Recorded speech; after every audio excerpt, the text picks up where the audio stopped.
आप लोग फिर आ गए। अली, हम लोग दरअसल आपसे एक ज़रूरी बात करने आए हैं। जरूरी बात तो मुझे भी करनी है। आमना, मेरे कमरे में जाओ, साइड टेबल पर लाइबा के खुला के पेपर पड़े हैं, उसे भेज दो और तुम रेस्ट करो। जी। प्लीज आप 2 मिनट फंसी की बात सुन रहे हैं। हो सकता है आप अपना फैसला बदल दें। नहीं, मेरा फैसला अब नहीं बदलेगा। देखिए, हम इज्जतदार लोग हैं, मैं नहीं चाहता कि मेरी बेटी कोर्ट कचहरी के चक्कर लगाए। पहले ही बहुत तमाशा बन चुका है, हम मजीद बर्दाश्त नहीं कर सकते। ठीक है, अगर आप लोग समझते हैं कि फसी और लाइबा का रिश्ता ख़त्म करके आप फसी को उसके किए की सज़ा देंगे, ज़रूर दें। मगर सानिया, सानिया को सज़ा मत दें आप लोग। वो बेचारी बेकसूर है। फसी ने ही उस पर झूठा इल्ज़ाम लगाया था। फसी गुनहगार है।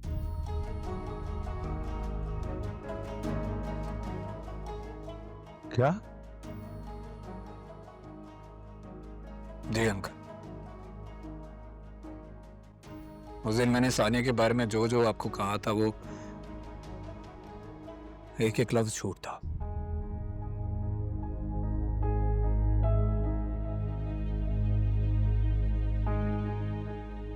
सानिया और मैं पहले से एक दूसरे को जानते थे।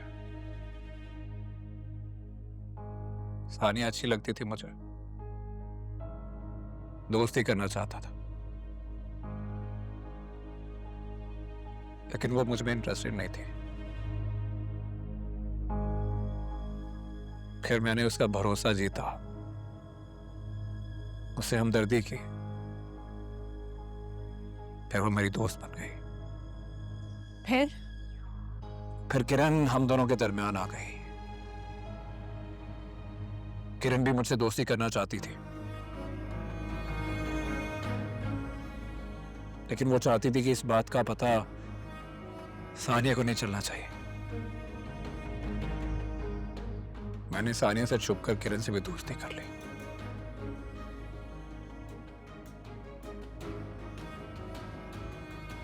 एक बार सानिया ने मुझे और किरण को एक रेस्टोरेंट में देख लिया और सबके सामने हमें बहुत बेइज्जत किया। इस सदमे को सानिया बर्दाश्त नहीं कर सकी और उसका नर्वस ब्रेकडाउन हो गया। किरण और तुम, या अल्लाह। किरण हाथ धोकर मेरे पीछे पड़ी रही। वो चाहती थी मैं उससे शादी करूं। मुझे एक अमीरजादे की तलाश थी ताकि उसका लाइफस्टाइल इंप्रूव हो सके। मैंने किरण को छोड़ दिया, फिर उसने जरून को फंसा लिया। इसका मतलब है किरण की शादी का टूटना, जरून पे इल्जाम लगाना और अपनी शादी का रोना। सब ट्रैप था, झूठ था, सब फ्रॉड। नाजरीन ठीक कह रही थी और मैंने उसकी एक भी नहीं सुनी। फिर बाद में मेरी किरण से मुलाकात यहाँ हुई।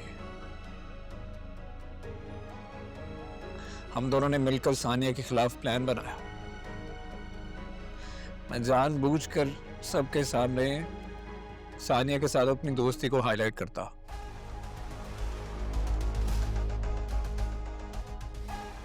ताकि जरून और लाइबा के दिमाग में शक पैदा हो।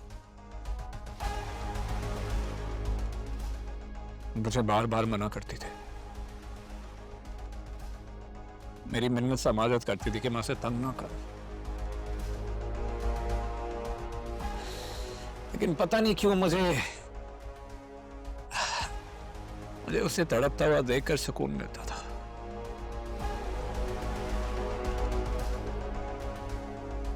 दिल तो करता है कि तुम्हारा गला मोड़ दो। एक बेकसूर बच्ची पर तोहमत लगाई और उसे घर से निकलना पड़ा। शर्म करो।